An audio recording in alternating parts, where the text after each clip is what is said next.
نوجوان بلوچستان کا کیوں ریاست سے باغی ہو رہا ہے؟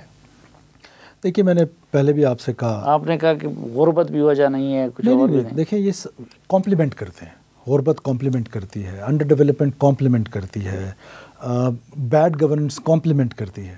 یہ ساری چیزیں ریزنز نہیں ہیں. ریزن میں اب بھی یہ سمجھتا ہوں کہ نوجوان جو بلوچستان کا ہے، ایک تو نیریٹو جو اسٹیٹ کا نیریٹو ہے اس کی کمی ہے، اس کو انگیج کرنے کی ضرورت ہے، اس سے بات کرنے کی ضرورت ہے، اس کو بتانے کی ضرورت ہے. اب جب ہم جا رہے ہیں کالجز میں، یونیورسٹیز میں، یوتھ پروگرامز لے کر آ رہے ہیں، یوتھ پالیسی لے کر آئے ہیں، اس سے نوجوان نے یقیناً اٹریکٹ ہونا ہے. ایسا نہیں ہو سکتا کہ ہم اپنے نوجوان کو چھوڑ دیں. ہم کیوں چھوڑیں؟ ہم ریاست ہیں، ہم حکومت ہیں، ہمارا فرض ہے کہ ہم اپنے نوجوان کو انٹیگریٹ کریں دوبارہ. بات آپ کی درست ہے کہ نوجوان بہت حد تک مایوس ہو گیا تھا اس سسٹم کے ساتھ. جب 5 لاکھ کی 7 لاکھ کی نوکری بک رہی ہوگی، جب وہ نہیں ہوگی تو یہ چیزیں کمپلیمنٹ تو کریں گی ان کو جو ان کو بہکانے کے لیے تیار ہیں.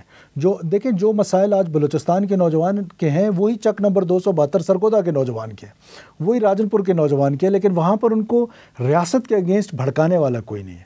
یہاں پر ریاست کے اگینسٹ باقاعدہ سوشل موبلائزیشن ہوتی ہے. اب آپ دیکھیں نا کہ خاص طور پہ جن خواتین کا آپ نے حوالہ دیا، وہ کہا تو پرامن جاتا ہے لیکن در حقیقت وہ کیا ہے؟ وہ تو ایک سوشل موبلائزیشن ہے to support Baloch liberation army, to support the separatist. تو یہ ساری چیزیں جو ہیں، اور ساتھ پہ سوشل میڈیا، سوشل موبلائزیشن اور وائلنس، 3 مختلف چیزوں کا چیلنج ہے اور 3 مختلف انداز میں پاکستان کو کمزور کرنے کی کوشش کی. کچھ جگہوں پہ آپ لوگوں نے موبائل سروس 3G 4G بند کر دیا، کیوں؟ دیکھیے ایسا بھی ہوا ہے کہ ہم پر اٹیکس آئے اور ان اٹیکس کا لائیو واٹس ایپ پہ یا لائیو فیس بک پہ بھی دکھایا جاتا رہا. تو میں نے آپ سے کہا کہ ہم نے 100% کہیں بند نہیں کیے. لینڈ لائن اویلیبل ہے، آپ نے اگر PhD کرنی ہے. میں نے آپ سے کہا نا کہ انٹرنیٹ کے پازیٹیو یوزز بھی ہیں، نیگیٹو یوزز بھی. پازیٹیو کو ہمیں انکریج کرنا چاہیے، نیگیٹو کو ڈسکریج کرنا چاہیے. تو وہاں پر لینڈ لائن PTCL ہے، آپ اس سے انٹرنیٹ اپنا کنیکٹ کریں.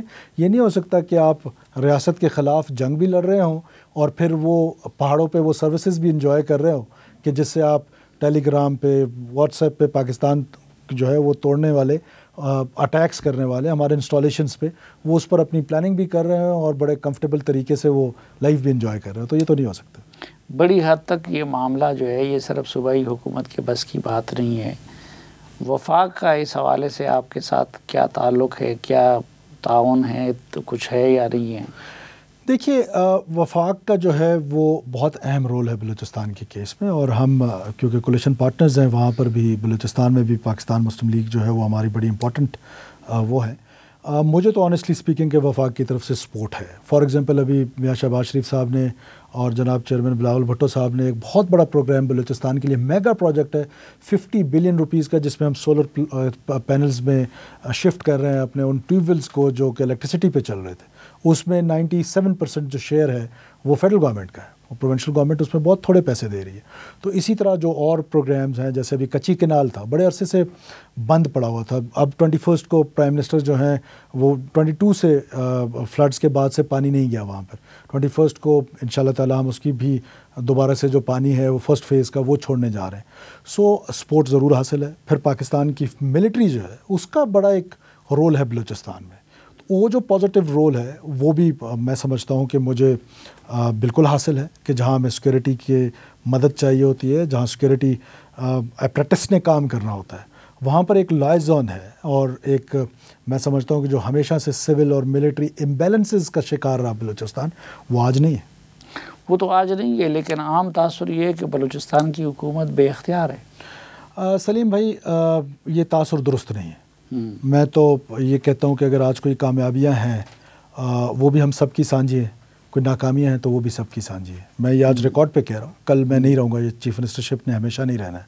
ٹھیک ہے، بسا اوقات آپ کو ایسی چیزیں سامنے آتی ہیں جس میں نیشنل انٹرسٹ آتا ہے، جیسے ہماری لارج سکیل مائننگ ہے، اس کا ایک نیشنل انٹرسٹ ہے، اس میں بہت سارے انٹرنیشنل کمپنیز ہیں، تو ایک لائزون ضرور ہوتا ہے. لیکن اختیار تو اوور آل اسمبلی کے پاس ہے یا حکومت کے پاس ہے. چینی شہریوں کا خصوصاً پچھلے عرصے میں ان کو نشانہ بنایا گیا، تو چینی شہریوں کی حفاظت کے لیے کوئی خصوصی انتظامات آپ کی حکومت نے کیے ہیں؟ دیکھیے فیڈرل گورنمنٹ نے SOPs بنائی تھیں. جب میں یہاں انٹیریئر منسٹری میں تھا اس وقت بھی ان SOPs کو ریوائز کیا گیا تھا. صوبائی حکومت بالکل ان ایس او پیز کو فالو کر رہی ہے اور مکمل طور پر اس کو ادراک بھی ہے کہ یہ تھریٹ ہے، اور یہ ادراک بھی ہے کہ اس تھریٹ کو کس طریقے سے کاؤنٹر کرنا ہے۔ ہم اپنی کیپیسٹی کے مطابق جو ایس او پیز ڈرائیو ہوئی ہیں ان کو 100% امپلیمنٹ کرتے ہیں، ان کی مومنٹ کے دوران کرتے ہیں، ان کی مومنٹ سے پہلے کرتے ہیں، اور انشاءاللہ تعالی مجھے یقین ہے کہ ہم چائنیز جو ہمارے بھائی ہیں اور ہم بلوچ مہمان نواز لوگ ہیں، تو میں تو یہ اکثر کہتا ہوں کہ یہ جو دہشت گرد ہیں ان کا کوئی قوم قبیلہ نہیں ہے۔ یہ جس طریقے سے معصوم لوگوں کا قتل و غارت ہو رہا ہے، باربرز کا، ٹیلرز کا، مزدوروں کا، مسافروں کو اتار رہے ہیں بسوں سے، یہ کہاں کی انسانیت ہے؟ یہ کہاں کی روایت ہے؟ یہ کوئی ہماری روایات میں سے ایسا کچھ بھی نہیں ہے۔ یہ کوئی ٹیررزم کو اس حد تک لے کے جانا کہ اب اگر معصوم لوگوں تک جنگ لے آنی ہے تو بس پھر کیا کہہ سکتے ہیں۔ گوادر ایئرپورٹ فعال ہو گیا ہے؟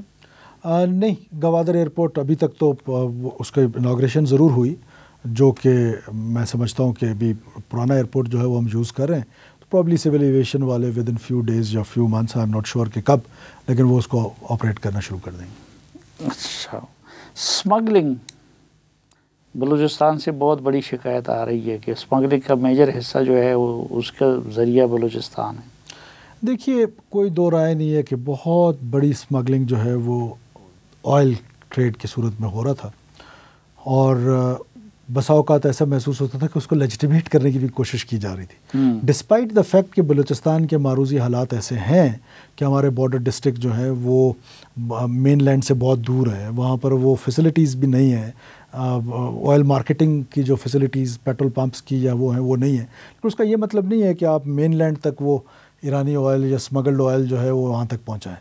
تو اس کو جو ہماری ضروریت ہے، بلوچستان کی جو ضرورت ہے اس یا بارڈر ڈسٹرکٹس کی ضرورت ہے، اس حد تک تو کبھی کبھار لینینسی دکھانی پڑتی ہے، لیکن ہم آہستہ آہستہ اس کو، اور فیڈرل گورنمنٹ سے بار بار ہم نے یہ کہا ہے، because border management federal government کا کام ہے، ہم ان سے یہ کہہ رہے ہیں کہ آپ روزگار کا بندوبست کریں، مہیا کریں بارڈر ڈسٹرکٹ کے نوجوانوں کو۔ زمباد ایک گاڑی ہے، کیا ہم اپنے بلوچ نوجوانوں کا فیوچر زمباد میں دیکھ رہے ہیں؟ کیا وہ زمباد گاڑیاں لیں گے؟ یہ وہ فیوچر ہے؟ نہیں، ہم نے بلوچ، ابھی میں نے خاص طور پہ جو ہم اخوت کے ساتھ مل کے کر رہے ہیں، جس میں ہم پروگرام لے کر آ رہے ہیں، قرض حسنہ دے رہے ہیں ہم، تاکہ لوگ، نوجوان ہمارا جو گریجویٹ ہے وہ اپنے لیے کاروبار کا بندوبست کر سکے، اس میں ہمارا بڑا فوکس جو ہے وہ بارڈرنگ ڈسٹرکٹ پہ ہے۔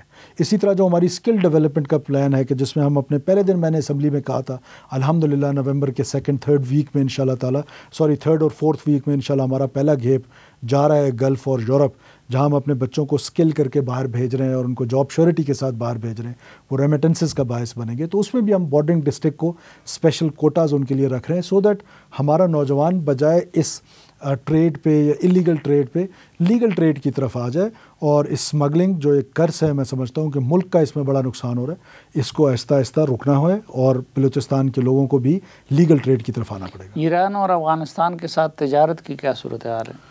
دیکھیے، افغانستان کے ساتھ تو تجارت ہماری ایران کے ساتھ بھی ہے، افغانستان کے ساتھ بھی ہے، وہاں پر ایکسپورٹ امپورٹ بھی ہو رہا ہے۔ ابھی ریسنٹلی وہاں پر ایران کے ساتھ ہمارے جو ٹریڈ تھا، اس میں ایک چھوٹا سا ایک ایشو آیا ہوا تھا، جو میں نے پھر یہاں پر اپنے بات کی فیڈرل منسٹر فار فائنانس سے، اس کو ریزالو کیا، اور الحمدللہ وہاں ہمارا ٹریڈ جو ہے، جو لیگل ٹریڈ ہے، وہ چل رہا ہے۔ اور افغانستان کے ساتھ؟ افغانستان کے ساتھ بھی چل رہا ہے جی۔